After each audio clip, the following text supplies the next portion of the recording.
Hey there, thanks for stopping by and welcome back to my channel. If you're here for the first time, I'm Ms. Devi Sundar, founder of Teletherapies and Breathe Thrive. By professional trade, I'm a specialist in respiratory practice and psychotherapist. In this video, I'm going to take you on a journey to unravel the intricacies of domestic abuse and violence, shedding light on its pervasive nature and empowering each one of us to stand against it. Let's start by understanding the terms domestic abuse and domestic violence. While often used interchangeably, they encompass the distinct yet interconnected aspects of harm within intimate relationships and families. Domestic abuse isn't confined to physical violence. It extends its reach into emotional manipulation, financial control, and sexual coercion. It's about a person exerting dominance over the other, shattering their autonomy and dignity. On the other hand, domestic violence specifically refers to the physical harm inflicted within these relationships. It's a tool wielded to gain and maintain control, leaving victims scarred both physically and emotionally. Now, let's confront some pervasive myths surrounding domestic abuse. It's time to debunk this misconception that often cloak the truth and perpetuate the cycle of violence. Myth number one: domestic abuse is solely about physical violence. This couldn't be further from truth. Abuse wears many masks, from verbal threats to psychological manipulation, leaving scars that aren't always visible. Myth number two: only women are victims of domestic abuse. This is a dangerous stereotype and erases the experience of men and the non-binary individuals who suffer in silence, and the pain is overlooked and invalidated. Myth number three: domestic abuse is a private matter. Nothing could be more wrong. Silence only emboldens the abuser, perpetuating the reign of terror. It's time to break the silence and seek help. Now, let's delve into the complex tapestry of cultural nuances surrounding the domestic abuse. While its prevalence may vary across different ethnic groups, the pain and suffering inflicted remain universal. Cultural taboos often shroud domestic abuse in silence, making it taboo to speak out for or seek out for help. This cultural veil only deepens the wounds of the victim, trapping them in the cycle of fear and shame. Intersectional identities further compound the vulnerabilities faced by the survivors. Being a woman of color or a member of LGBTQ community adds layers of complexity, often exacerbating the barriers to seeking support. Now, let's zoom into the global perspectives, examining how domestic abuse permeates communities worldwide, transcending the borders and boundaries. In the UK, studies reveal striking disparities, with women from ethnic minority groups disproportionately affected by domestic abuse. The barriers to seeking help are manifold, from the cultural stigma to lack of culturally competent services. Across the pond in the United States, similar patterns emerge, with ethnic minority communities grappling with the unique challenges in assessing support.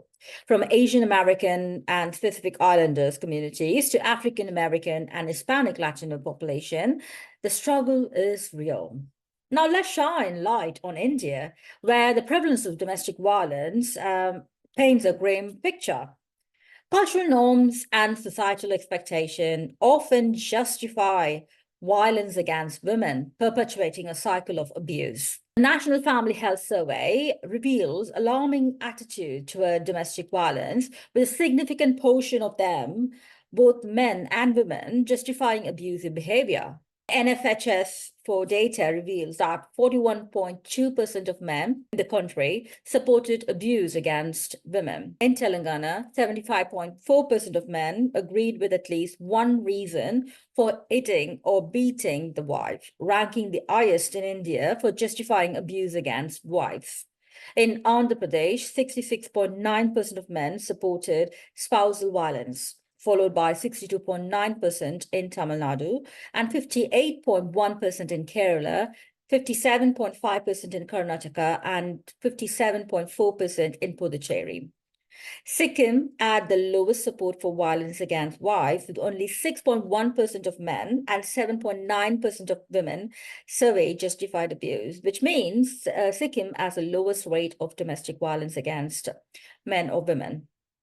Younger men were found to support domestic violence more than the older counterpart, with 44.7% of men aged between 15 to 19 agreed hitting or beating a wife, compared to 40.1% of men aged 40 to 49 justifying abuse.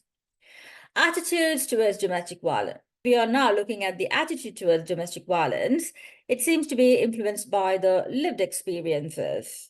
In Telangana, where 46% of women reported experiencing violences by their husband, attitudes towards domestic violence were notably higher. And Andhra Pradesh followed with 45.2% of women experiencing emotional, physical, and sexual violence, while Tamil Nadu reported 44.6%. Puducherry saw 40.3% of women facing some form of domestic abuse, with lower rates in Karnataka, which is 24.4%, and Kerala, which is 16.3%. But here's a kicker. Education and socioeconomic status don't immunize against abuse.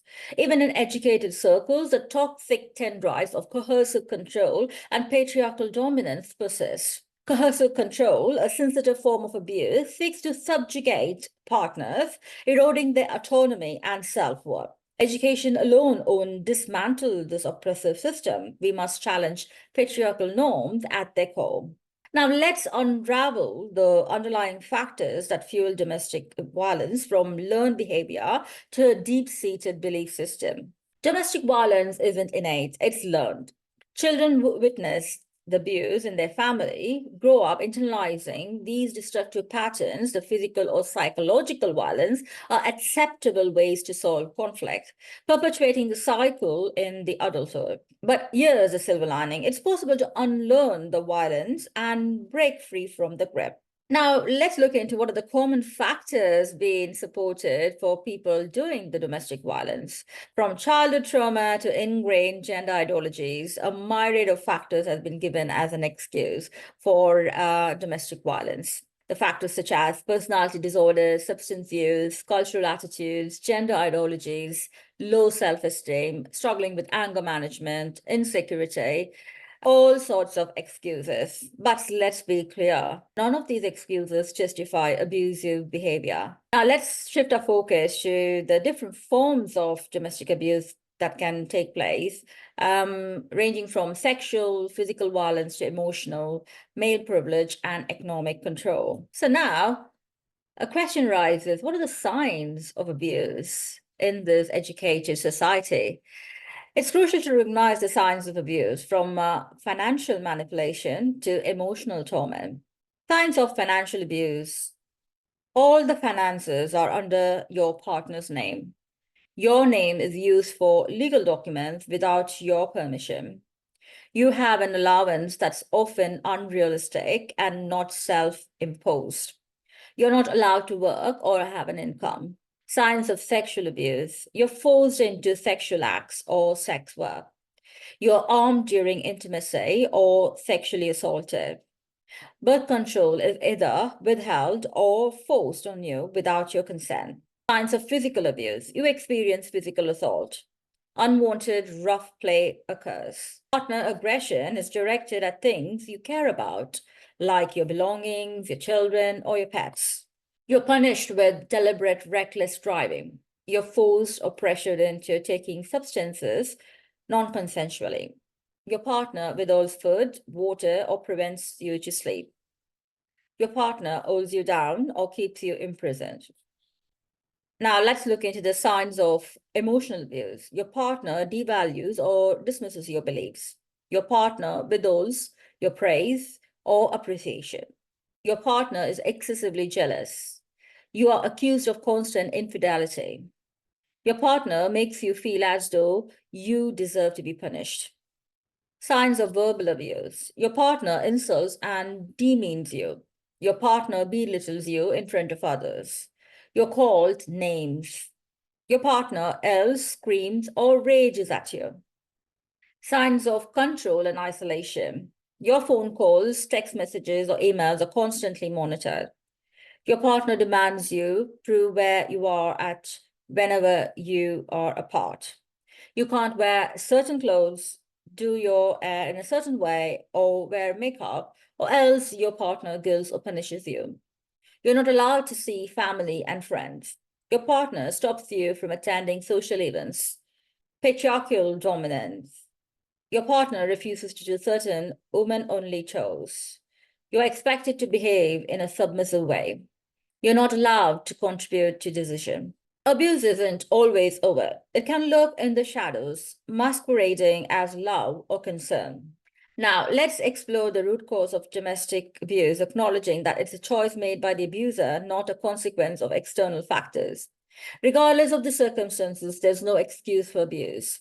Blaming the victim or rationalizing the abuser's behavior only perpetuates a cycle of violence. As we draw close, I urge each one of you to be the beacon of hope in the fight against domestic abuse and violence.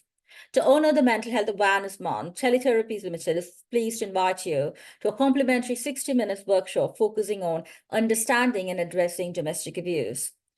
Click the link in the description box to secure your spot. This workshop is available on demand, allowing you to register and view it at your convenience. Don't worry if you miss it.